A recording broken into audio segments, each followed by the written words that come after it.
Jesteśmy właśnie w drugim największym mieście w Mongolii, które nazywa się Erdenet i ma jeszcze bardziej komunistyczny vibe niż Ulaanbaatar. Nawet spotkaliśmy na ścianie Lenina i Marksa, takie malunki były.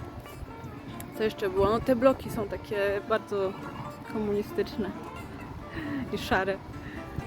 Miasto Erdenet zostało założone przez Rosjan, bo znaleziono tu rudy miedzi i molibdenu. Stąd pewnie ten sowiecki charakter całego miasta.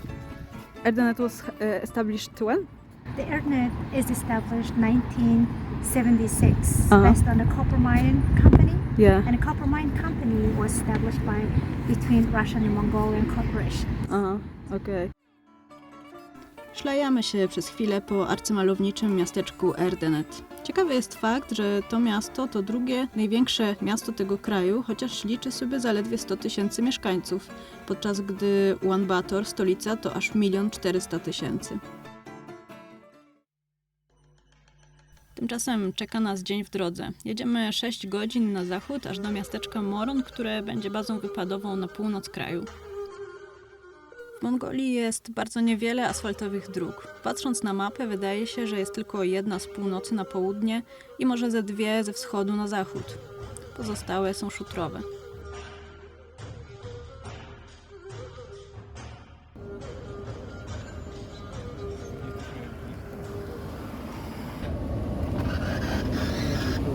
Hello.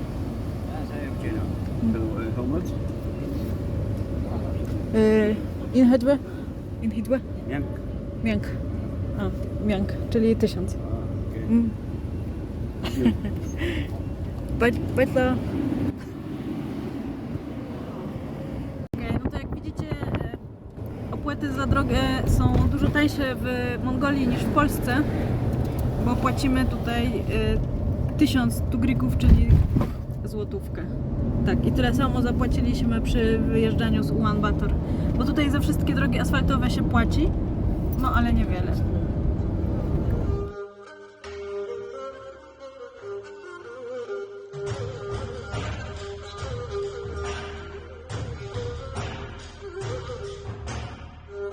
Ponieważ cały ten dzień został zaplanowany na jazdy, nie spodziewaliśmy się zbytnio atrakcji podczas drogi. Jednak pod koniec trasy zobaczyłam stado koni i kobietę, która doiła klacz. Bardzo mnie to zainteresowało i zapytałam, czy mogę zrobić im zdjęcie. Zgodzili się. Oprócz tego próbowałam dogadać się po angielsku, co zupełnie się nie udało, więc wydukałam z siebie kilka tych słów, których nauczyłam się przed wyjazdem. Powiedziałam po mongolsku mleko klaczy. Zostało zrozumiane, że ja chcę się go napić, mimo że tak naprawdę nie miałam takiego zamiaru, po prostu próbowałam cokolwiek powiedzieć i skomentować sytuację. It's my first time that I see like someone is taking milk from horse. Mersu. Mersu. Mersu. So samo takoné. Ладно. Нэнда аянд гүгээрээ само таскогнэ.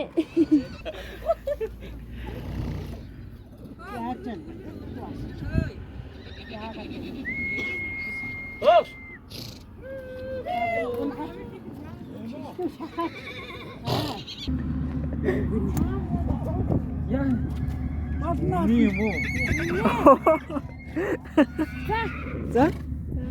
За. Баярлалаа. Баярлаа. Цэцлэг хийж хөө. Амттай. Энэ амттай. Bardzo dobrze. In amty. Chodźcie. My friends went there. They don't want to try. Dostałam natomiast szklankę świeżego końskiego mleka. Jednak nie żałuję. Było bardzo smaczne.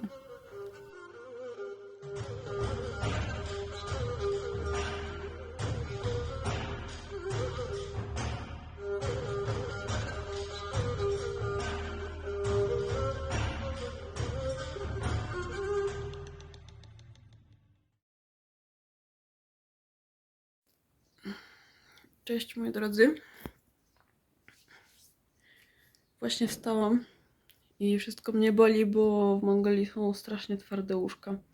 Znane mongolskie przysłowie mówi chociaż Dziurawa, ale moja jurta, chociaż rozczochrana, ale moja żona. A ja mówię, chociaż twarde, ale moje łóżko. No tutaj nie ma materaca, tylko jest po prostu taka deska.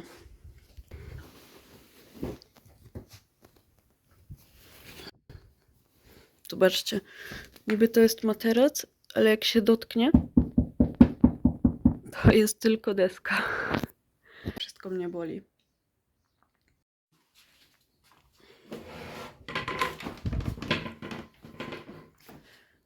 No i tutaj mamy taki tarasik.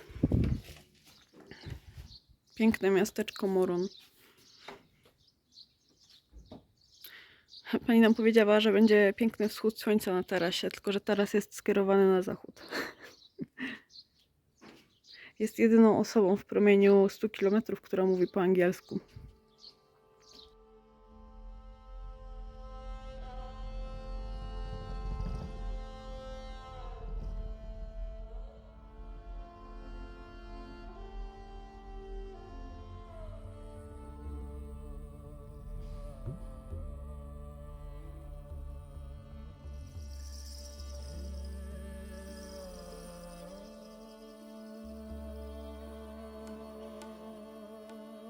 Jedziemy dalej na północ.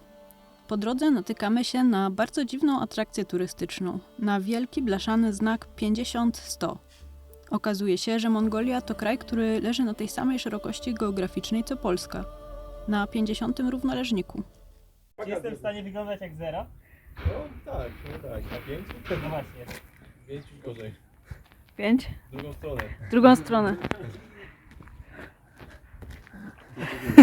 No damy, Tak damy jakby, radę. no. Ale ja nie chcę być piątką. Jak to nie?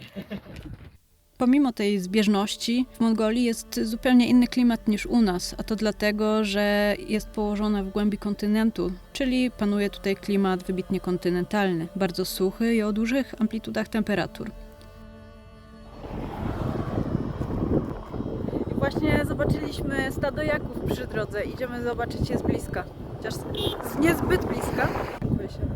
A ten jeden patrzy, to jest pewnie... Że to jest samiec. O, jest aż tak tym kopytem. Lepiej uważajmy.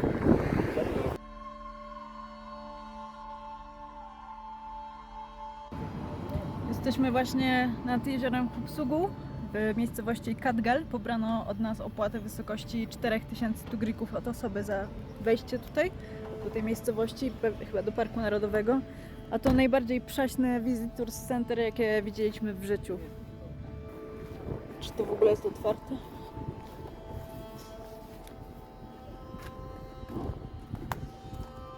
To nie jest Visitors Center, które jest otwarte dla turystów.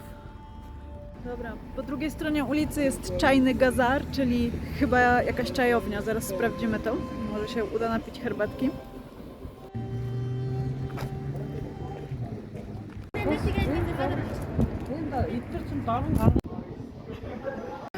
Jesteśmy w tej knajpie i tutaj znalazłam planszę do gry w Szagaj. To właśnie jest tradycyjna mongolska gra w kości.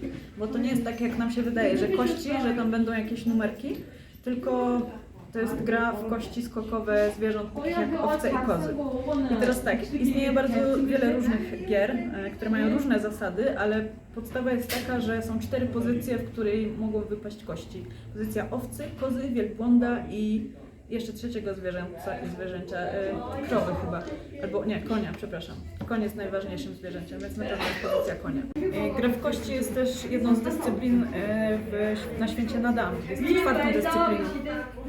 Bo tradycyjnie Nadam to są 3 gry męskie, czyli łucznictwo, zapasy i jazda konna, ale teraz dodano też 4. dyscyplinę, czyli właśnie grę w kości.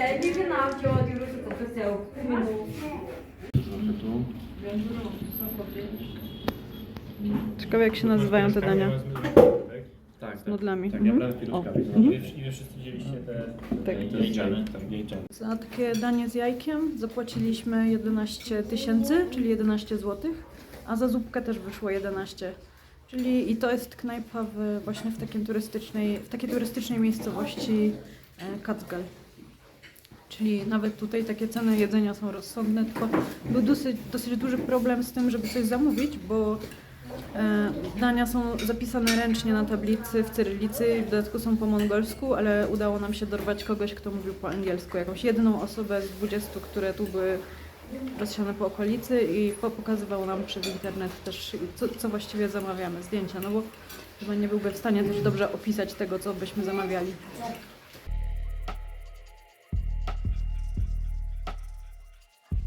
Jesteśmy teraz w kawiarni, bo ja musiałam wskoczyć po normalną kawę, bo jest jedna kawiarnia w stylu europejskim, ale toaleta jest na zewnątrz i mam pewne obawy co do jej stanu. Chciałam sobie umyć ręce. No, tak. Tak wygląda toaleta w europejskiej kawiarni. To już wolę się wysikać na stopie.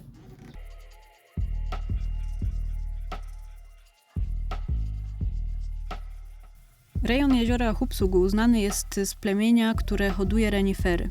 Aby się dostać do tego plemienia, należałoby pojechać konno w głąb lądu i odbyć kilkudniową podróż. My nie możemy sobie na to pozwolić. Jedziemy po prostu nad jezioro, zobaczyć jak wygląda i być może spotkamy jakieś renifery. Dobra, póki co to wygląda jak taki odpust. Tu renifery są przywiązane i można sobie na nie patrzeć i ich dotykać.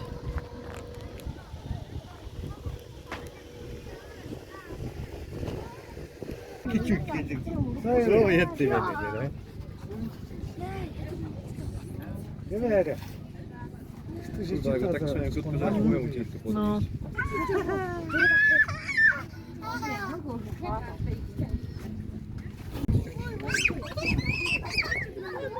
Wszyscy sobie z nimi robią zdjęcia. Jak widać, plemię, które hoduje renifery, już dawno wyszło z lasu i wykorzystuje atencję turystów i podróżników.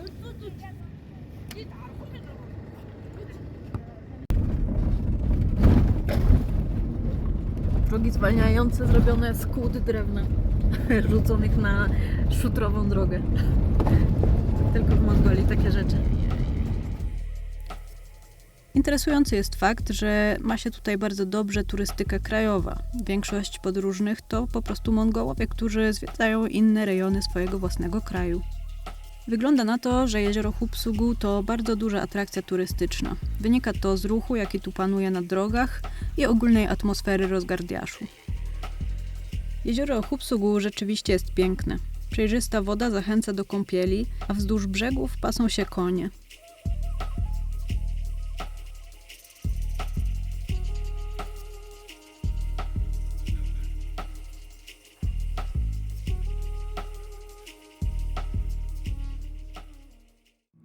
Jezioro Hupsugu leży na dosyć dużej wysokości.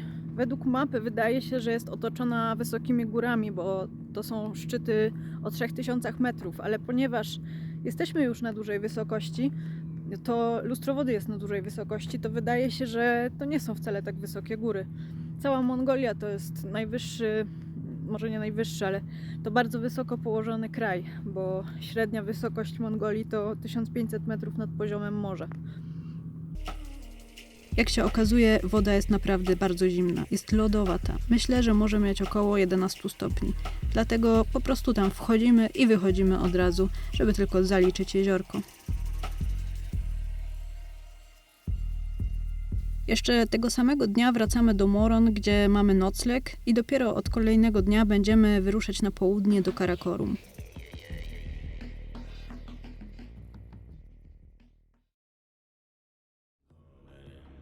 W kolejnym odcinku będziemy przemierzać znowu szutrowe mongolskie drogi, ale tym razem zawiedzie nas samochód. Poza tym zobaczymy imponujące owo na przełęczach i będziemy mieli okazję do eksplorowania stepu ze względu na nieplanowany przystanek. Jeżeli podobał Ci się ten odcinek, będę wdzięczna, jeśli zrobisz subskrypcję. Na początku każda subskrypcja jest na wagę złota i daje mi motywację, żeby pracować dalej nad filmami. A tymczasem do zobaczenia w kolejnym odcinku.